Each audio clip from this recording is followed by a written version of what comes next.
लेना मोला शरण में।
रख लेना मोला शरण में। जगतारन मैया, हाँ हाँ जगतारन मैया, रख लेना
मोला शरण में। जगतारन मैया, हाँ हाँ जगतारन मैया, रख लेना मोला शरण में।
एसटी रिकॉर्डिंग स्टूडियो शेरकापुर बलौदा बाजार।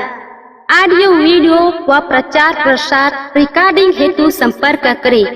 मोबाइल नंबर 8435820150 यानी 8435820150। छत्तीसगढ़ ही वीडियो देखने के लिए हमारे चैनल को लाइक व सब्सक्राइब करें ताकि हमारे वीडियो पहुंचे आपके पास सबसे पहले। बेल आइकन को क्लिक करना ना भूलें।